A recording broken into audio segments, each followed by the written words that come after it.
Sejam bem-vindos todos os que nos acompanham nesse momento pelos canais do YouTube, do Facebook e do Instagram. Nós vamos dar início a mais um estudo das leis morais, estudo que realizamos toda quinta-feira às 18 horas, promovido pelo Centro Espírita Semente Cristã. Hoje nós vamos concluir a lei que iniciamos na semana passada, a lei de liberdade. O nosso estudo prossegue hoje, a partir das questões 851 a 872. Esse estudo, como nós já falamos, trata-se do estudo da terceira parte do Livro dos Espíritos. Essa parte trata das questões morais, das leis morais, e são leis muito importantes na nossa vida. Vale a pena consultar a obra, conhecer, leia a lei. E se de repente tiver um interesse, mas ainda não acompanhou nenhuma das nossas lives, ela está disponível no nosso canal, Dora Rodrigues, tanto no canal Dora Rodrigues, quanto no canal SES Crista, que é do Centro Espírita Semente Cristã. Então, vamos iniciar o nosso estudo de hoje sobre essa lei de liberdade, uma lei tão importante tanto quanto as outras. Hoje nós vamos conversar sobre fatalidade. Fatalidade comumente é como a gente diz, é aquilo que a gente não consegue evitar. É uma circunstância marcada por uma infelicidade, uma desgraça. Geralmente, essa fatalidade, ela se reveste desse caráter de infelicidade e de desgraça. Ninguém disse que foi uma fatalidade, algo de bom ter acontecido.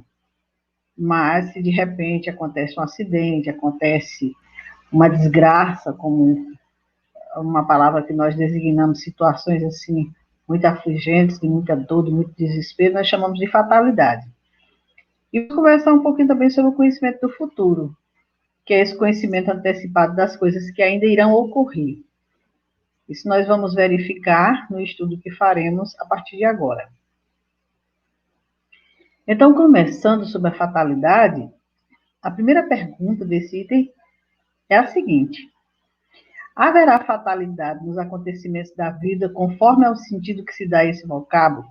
Quer dizer, todos os acontecimentos são pré-determinados? E nesse caso, quem vem a ser o do livre-arbítrio? Quer dizer, tudo que acontece na nossa vida é porque tinha que acontecer realmente? E o nosso livre-arbítrio, onde é que fica? Aquela questão em que eu escolho, em que eu decido sobre minha vida. A fatalidade existe unicamente pela escolha que o espírito fez ao encarnar desta daquela prova para sofrer, escolhendo-a instituir para si uma espécie de destino. Então, fatalidade, na realidade, no entendimento dos espíritos, é essa escolha que nós fazemos antes de encarnar. E ao chegar aqui, vivenciar uma determinada prova, passar por alguma situação difícil, sofrer alguma situação. Porque aí, quando nós escolhemos esse tipo de prova para a nossa encarnação, aí nós instituímos uma espécie de destino. Aquilo vai estar presente na nossa vida, naquele determinado momento que nós escolhemos. Falo das provas físicas, pois pelo que toca às provas morais e às tentações, o espírito, conservando o livre-arbítrio quanto ao bem e ao mal, é sempre senhor de ceder ou de resistir. Ao vê-lo fraquejar, um bom espírito pode vir em auxílio, mas não pode influir sobre ele de maneira a dominar-lhe a vontade. Então, essas provas físicas que vão surgir na vida da gente, essas fatalidades que a gente chama de calamidades, que acontecem, situações de doença, de acidentes, coisas dessa natureza, são provas que nós escolhemos antes de reencarnar, a maioria delas, nem sempre, como nós vamos ver, mas essas provas morais, essas tentações a que somos submetidos, não tem nada a ver com fatalidade. Isso aí são situações que nós estamos vivenciando para irmos exercitando o nosso livre-arbítrio, aprendendo a escolher, a discernir sobre o que é bom e o que é mal, e ceder ou resistir a esses momentos, a essas situações. Agora, muitas vezes, diante de momentos difíceis em que a gente fraqueja, A gente pode receber um auxílio, sim. Todos nós temos esse auxílio. Mas, de maneira nenhuma, esses espíritos que nos auxiliam vão dominar a nossa vontade, se são espíritos esclarecidos. Ao contrário, os maus, eles realmente fazem de tudo. Mas, de forma nenhuma, eles vão interferir nas nossas provas, vão nos auxiliar. Mas a responsabilidade de tudo é nossa. Há pessoas que parecem perseguidas por uma fatalidade, independente da maneira por que procedem. Não lhes estará no destino o infortúnio? São aquelas situações em que a pessoa, sei lá, parece que procede sempre bem, está tudo sob controle, tudo organizado, mas sempre surge uma fatalidade na vida dela. Por que que isso acontece? Está no destino dela isso? São talvez provas que lhe caiba sofrer e que elas escolheram. Porém, ainda que lançais à conta do destino, que a mais das vezes é apenas consequência de vossas próprias faltas. Então, os espíritos deixam claro que situações como essas podem ser provas que a própria criatura escolheu, inúmeras situações, vivenciar inúmeras experiências ao mesmo tempo, daí ela está sempre envolvida com essa questão da fatalidade, ou pode ser, como na maioria das vezes ele diz aqui, apenas consequência das nossas próprias faltas, daquilo que a gente não faz de correto, daquilo que a gente não está atento aqui nessa vida ainda. Então, de repente, as coisas acontecem, as fatalidades acontecem, se desencadeiam assim, uma atrás da outra, e a gente acha que é algo do destino. Muitas vezes somos nós que estamos provocando mesmo. Achamos mais simples e menos humilhante para o nosso amor próprio atribuir antes à sorte ou ao destino os insucessos que experimentamos do que a nossa própria falta.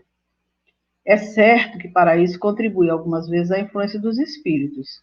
Podemos sempre forrar-nos a essa influência, repelindo as ideias que eles nos sugerem quando más. Então, o orgulho, nosso orgulho humano, dificilmente deixa que a gente assuma que aquela situação está acontecendo por minha própria culpa. Eu fui o responsável, eu fui negligente, coisas dessa natureza. A gente prefere colocar a culpa nos espíritos. Isso está acontecendo de certo, que os meus inimigos estão provocando situações dessa natureza. E com isso, a gente vai protelando, né? Colocando sempre a responsabilidade nos espíritos. Agora, se por acaso realmente existe uma interferência espiritual, nós podemos não ceder a essa influência, repelir das ideias que elas nos sugerem quando são más, porque dá para a gente perceber. Quando chega um pensamento mau até nós e a gente não conserva esse pensamento. Algumas pessoas só escapam de um perigo mortal para cair em outro. Parece que não pode escapar da morte. Não há nisso fatalidade? Eu não sei se vocês já ouviram falar em histórias assim, de pessoas que dizem assim, meu Deus, era para morrer mesmo, porque escapou de tantas e terminou morrendo bem ali. Será que isso é uma fatalidade? Fatal, no verdadeiro sentido da palavra, só o instante da morte o é. Chegar nesse momento, de uma forma ou de outra, ele não poder escutá-los. Então, se foi o momento, se chegou o momento daquela pessoa desencarnar, não tem como. Ela vai de qualquer maneira, por todas as medidas que se tomem, todas as precauções, ela vai desencarnar naquele dia, naquele momento. Vai surgir um quadro e ela vai se encaminhar nesse momento. Eu tomei conhecimento recentemente de uma situação de uma criatura que contraiu o Covid, né? E passou uma situação difícil, mas superou. Em função disso, ele desenvolveu um quadro pulmonar que depois precisou de tratamento, se hospitalizou, foi se tratar, e no dia que ele ia sair, a esposa foi ao seu encontro para retirá-lo do hospital, e eles tinham uma festa para ir, estava acontecendo uma festa, ele era um empresário de condições e tudo, e ele disse, olha, faz o seguinte, você passa em casa, traz minha roupa, daqui eu tomo banho e a gente segue daqui mesmo no hospital, sem problema. A mulher foi em casa, se organizou, trouxe as coisas dele. Quando chegou, ele estava morto no banheiro. Ele foi tomar banho, escorregou, caiu e bateu com a cabeça e desencarnou. Estava morto dentro do banheiro. E aí a gente disse assim, meu Deus, será que isso é uma fatalidade? escapou da Covid, escapou de um outro problema sério que contraiu. Mas naquele dia, era o momento, de repente surgiu essa fatalidade, né? Uma situação que ninguém provocou e que ninguém também teve como evitar. O certo é que era o instante da morte, e aí ninguém pode se furtar nesse momento. Assim, qualquer que seja o perigo que nos ameace, se a hora da morte ainda não chegou, não morreremos? Essa pergunta é interessante também. Não, não perecerás, e tem disso milhares de exemplos. Quando, porém, soe a hora da tua partida, nada poderá impedir que partas. Às vezes a gente fica vendo, hoje está muito visto, hoje a gente tem como checar isso através de vídeos aí na internet, situações assim absurdas em que a criatura sai ilesa. E a gente tem conhecimento de situações que, meu Deus, foi nada e a pessoa desencarnou. Então, se não chegou a hora, pode ser a situação que for, a criatura não vai. Não era o momento dela. Agora, se tiver chegado, não tem quem impeça, não. Seja qual for a situação, a pessoa está viajando, sim, voltando para casa. Sabe o espírito antecipadamente de que gênero será a sua morte? Já pensou se a gente soubesse disso, desperto? Como que a gente ia ter sossego, sabendo como seria a nossa morte? Nós não lembramos disso, mas o nosso espírito, será que ele sabe? Sabe que o gênero de vida que escolheu o expõe mais a morrer desta ou daquela maneira. Sabe igualmente quais as lutas que terá de sustentar para evitá-lo e que, se Deus o permitir, não sucumbirá. Então, o espírito, que foi quem participou do projeto reencarnatório, ele sabe que tipo de gênero ele vai morrer. Daí, muitas vezes, tem pessoas que dizem determinadas coisas com relação ao seu desencarne, com relação à maneira e tudo, e coincide, a gente diz coincide, tudo que ele dizia aconteceu. Porque muitas vezes aquele espírito está lembrando daquele fato, daquele momento, daquela experiência, principalmente quando chega próximo. Com todos os acidentes que nos sobrevêm no curso da vida, se dá o mesmo que com a morte, que não pode ser evitada quando tem que ocorrer. Quer dizer, todos esses acidentes que acontecem no nosso dia a dia, na nossa vida, é igual à morte, a gente não pode evitar, tem que ocorrer. São de ordinário coisas muito insignificantes, de sorte que vos podeis prevenir deles e fazer que os evites algumas vezes. A fatalidade verdadeiramente só existe quanto ao momento em que deveis aparecer e desaparecer deste mundo. Então, esses pequenos acidentes que acontecem nas nossas vidas são coisas que a gente pode prevenir, pode evitar que aconteça. Agora, a gente sabe que existem situações, fatalidades, que muitas vezes definem o tipo de vida que a pessoa vai ter daquele dia em diante. Uma pessoa que sofre um acidente, fica paralítico, fica tetraplégico, situações dessa natureza, com certeza existe uma programação ali definida para aquele momento, que ele deve ter feito no mundo espiritual, por suas necessidades e aprendizado, e quando chega aquele momento, a situação ocorre, não há quem possa evitar. E a partir dali, a partir daquele momento fatal, o que acontece? A vida da criatura muda completamente. E ela vai ter um outro tipo de vida, um outro tipo de experiência. Justamente porque a gente vai chamar de fatalidade, aconteceu uma fatalidade, mas essa fatalidade nada mais é do que o livre-arbítrio daquela criatura, escolhendo lá no mundo espiritual, antes de encarnar, passar por aquele momento e vivenciar aquela experiência, por motivos que só o Espírito sabe. Ao escolher a sua existência, o espírito daquele que comete um assassínio sabia que viria a ser assassino? Essa pergunta muitas pessoas fazem, né? E quer dizer que a pessoa que mata a outra, ele já veio, então, porque confundem esses ensinamentos da doutrina e acha que tudo que a gente está passando aqui já veio determinado. Então, algumas pessoas perguntam, quer dizer que uma pessoa, quando tira a vida de outra, ele já veio determinado para isso? Porque a gente diz, não, a pessoa desencarnou porque tinha débitos com a lei. Mas e quem assassinou? Veio só para isso, para tirar a vida daquele, para ele pagar o que ele devia? A resposta dos espíritos: não. Escolhendo uma vida de lutas, sabe que terá ensejo de matar um de seus semelhantes, mas não sabe se o fará, visto que ao crime precederá quase sempre de sua parte a deliberação de praticá-lo. Se soubesse previamente que, como homem, teria que cometer um crime, o espírito estaria a isso predestinado. Então, é claro que esse espírito não foi determinado, Deus não daria essa escolha para ele, dele vir determinado a chegar aqui e tirar a vida de alguém. Agora, ele sabe que, pelo tipo de escolha que ele vai fazer, por exemplo, se ele vai reencarnar entre inimigos, onde ele sofreu situações de grandes violências, muitas vezes a sua vida foi tirada naquele ambiente onde ele vai reencarnar com pessoas até que tiraram a sua própria vida, ele sabe que vai ser um ambiente difícil, que em determinado momento ele pode ter esse ensejo de querer tirar a vida daquela criatura, mas é claro que isso vai depender sempre, sempre do livre-arbítrio dele. Ele pode cometer, ou também pode superar tudo isso e não praticar. Porque Deus seria injusto colocar uma criatura para vir para o mundo só para tirar a vida de outro, para ele responder por um crime que ele cometeu. A lei tem mecanismos para isso. A lei tem como direcionar o espírito devedor para responder diante da lei, para responder diante daquelas criaturas que prejudicou. Não precisa de nenhum ser humano para fazer isso. Mas, como a criatura tem o livre-arbítrio, ele pode decidir fazer por si mesmo.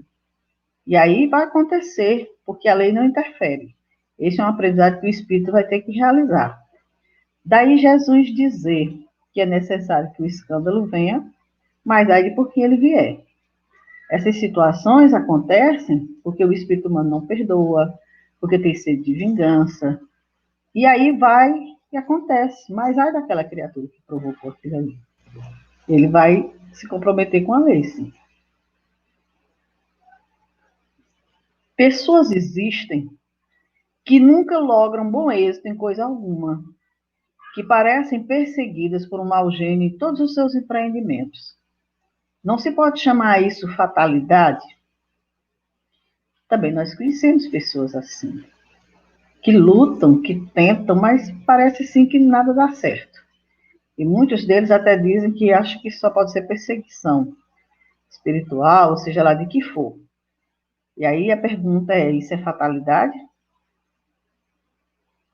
Será uma fatalidade se lhe quiseres dar esse nome, mas que decorre do gênero da existência escolhida.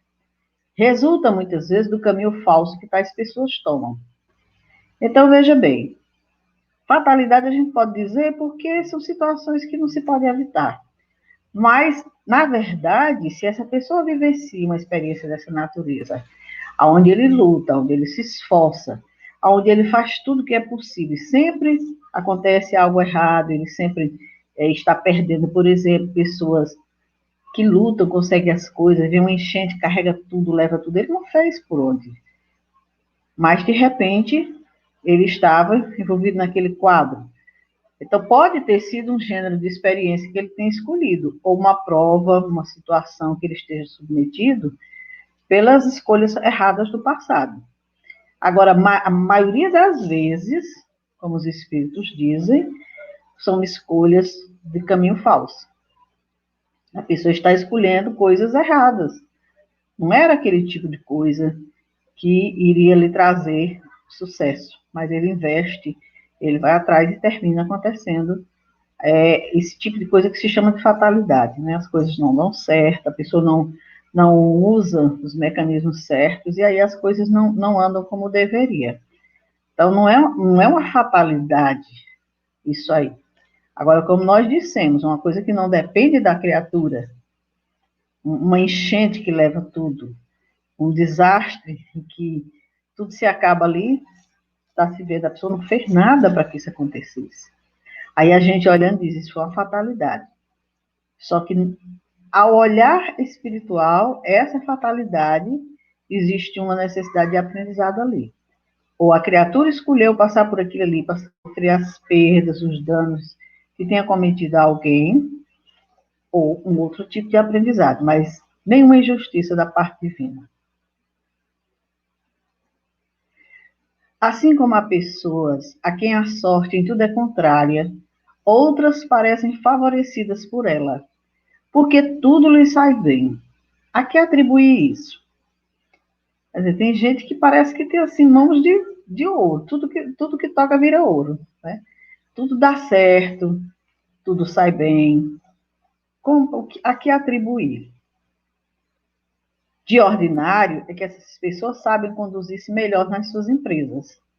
Mas também pode ser um gênero de prova. O bom êxito as embriaga.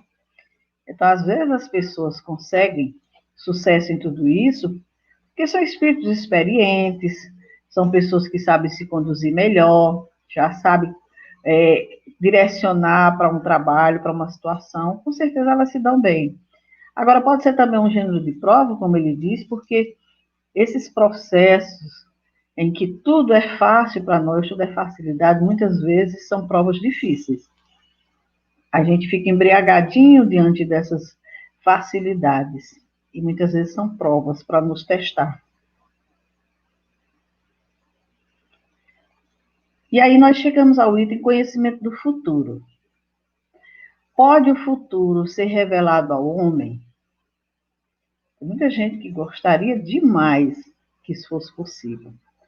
É que tivesse assim à venda uma bola de cristal, pudesse lá olhar e ver o futuro. Mas será que a gente ia gostar do que ia ver nesse futuro? Em princípio, o futuro lhe é oculto e só em casos raros e excepcionais permite Deus que seja revelado.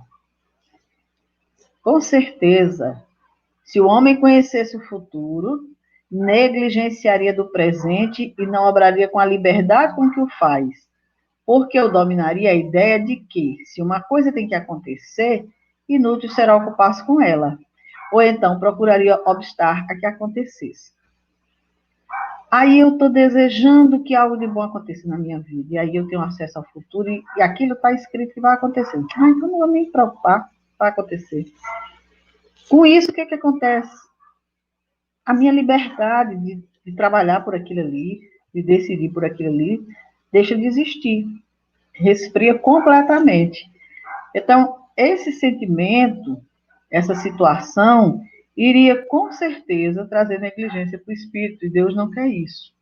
Então, não temos conhecimento, nós vamos lutar por ele, mesmo que ele já esteja previsto para acontecer em nossas vidas, mas nós vamos buscar com sede, com vontade, às vezes o espírito tem tanta consciência de que aquilo foi programado para ele, que ele luta, que ele busca assim com uma vontade que chegue logo, porque ele sabe que está ali reservado para ele.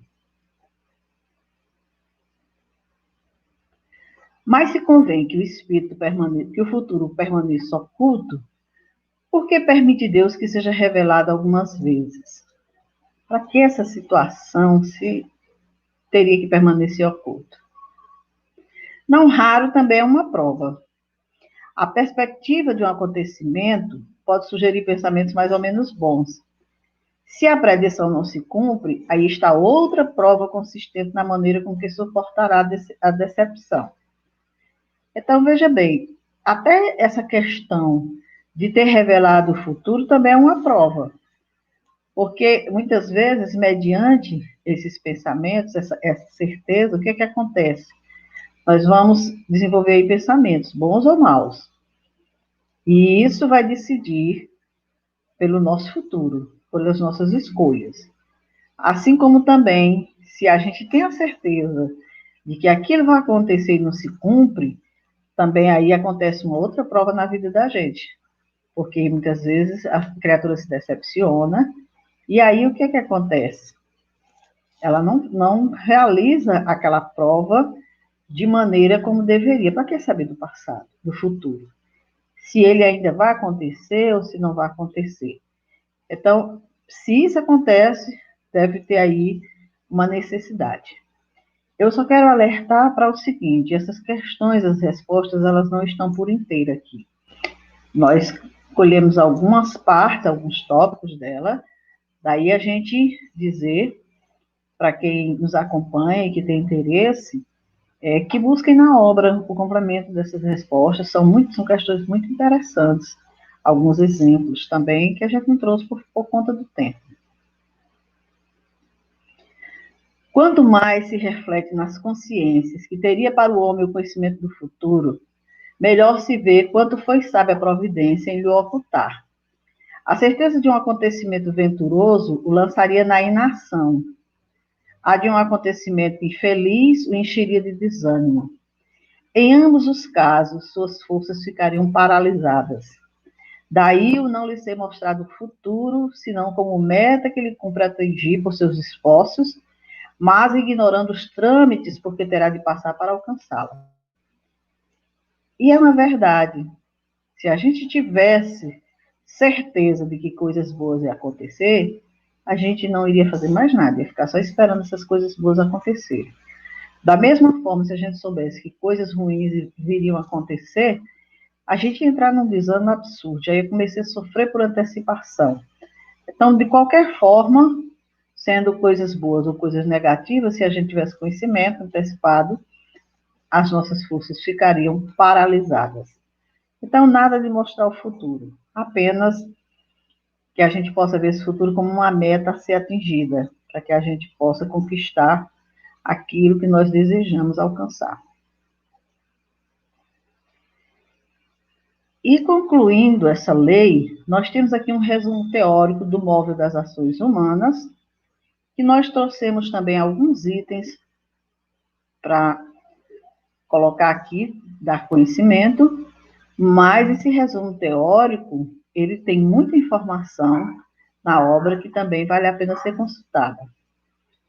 Então, nesse resumo, os espíritos nos dizem que a questão do livre-arbítrio se pode resumir assim: o homem não é fatalmente levado ao mal. Os atos que praticam não foram previamente determinados. Os crimes que comete não resultam de uma sentença do destino. Ele pode, por prova e por expiação, escolher uma existência em que seja arrastada ao crime, quer pelo meio de se achar colocado, quer pelas circunstâncias que sobrevenham, mas será sempre livre de agir ou não agir. Então, uma pessoa pode escolher nascer num ambiente de muitos desregramentos, de criminalidade, de situações assim pesadas e difíceis, onde desde o início, desde o seu nascimento, ele vai estar em contato com aquelas situações, vai achar tudo aquilo muito comum, e, de repente, pode, pela influência do meio e também pelas suas tendências, vir a se tornar um daqueles, cometer crimes, vivenciar situações difíceis, comprometer o seu destino. Agora, também pode acontecer que ele tenha pedido isso por uma prova, para ver se é capaz de conviver em meio a tudo isso e se sobressair. E nós temos visto muitos exemplos de criaturas que têm um berço desestruturado dessa forma, mas que conseguem vencer, conseguem sair daquela situação ileso e muitas vezes até auxiliar muitos dos que estão em torno, levam muita gente consigo para o caminho do bem e vitoriosos. O livre-arbítrio existe para ele quando no estado de espírito, ao fazer a escolha da existência das provas, e como encarnado na faculdade de ceder ou de resistir aos arrastamentos. Então, quando nós estávamos no mundo espiritual, nós exercemos nosso livre-arbítrio escolhendo o tipo de existência que a gente queria ter. E quando a gente está aqui encarnado, aí a gente usa o nosso livre-arbítrio na condição de ceder aos impulsos inferiores ou de resistir a esses arrastamentos. Cabe à educação combater essas más tendências. Então, a educação é tudo em nossas vidas. Quando se basear no estudo aprofundado da natureza moral do homem, pelo conhecimento das leis, chegar-se a modificá-la, como se modifica a inteligência pela instrução e o temperamento pela higiene. Então, a educação é importante por isso, porque a criatura, ao tomar conhecimento das leis de Deus, da lei moral, como nós estamos aqui conversando, a partir do momento em que eu tomo conhecimento dessas leis, que eu compreendo a profundidade, a natureza desses ensinamentos, o quanto moralmente eles podem me transformar, posso me modificar completamente. E com isso eu vou modificando a minha inteligência, e vou me tornando outro ser humano diferente. Então, tudo depende das escolhas que o espírito faça. Desprendido da matéria e no estado de erraticidade, o espírito procede à escolha de suas futuras existências corporais de acordo com o grau de perfeição a que haja chegado. E é nisso que consiste, sobretudo, o seu livre-arbítrio. Esta liberdade, a encarnação não a anula. Para ter quem o ajude a vencê-las, concedido-lhes é invocar a assistência de Deus e dos bons espíritos. Então, quando a gente está lá no mundo espiritual e a gente faz um levantamento da vida que tivemos aqui, das situações que fizemos, muitas vezes, situações nas quais nós desestruturamos o lar, ou na sociedade, seja lá onde for, ou também nós fizemos boas coisas, tudo isso, nós vamos fazer um apanhado de tudo isso. E mediante as nossas necessidades, nós vamos fazer escolhas para as nossas futuras existências. E aí, com certeza, dependendo do grau de aperfeiçoamento, nós vamos escolher o melhor, nós vamos ter liberdade de escolha. Com isso, a gente vai realmente exercitar o nosso livre-arbítrio lá atual. Porque a gente vai organizar, a gente vai fazer um projeto e vai dizer, eu quero encarnar nessa situação, eu quero vivenciar essa experiência. E muitas vezes, a gente é tão consciente no mundo espiritual, que às vezes a gente quer até escolher além da nossa capacidade.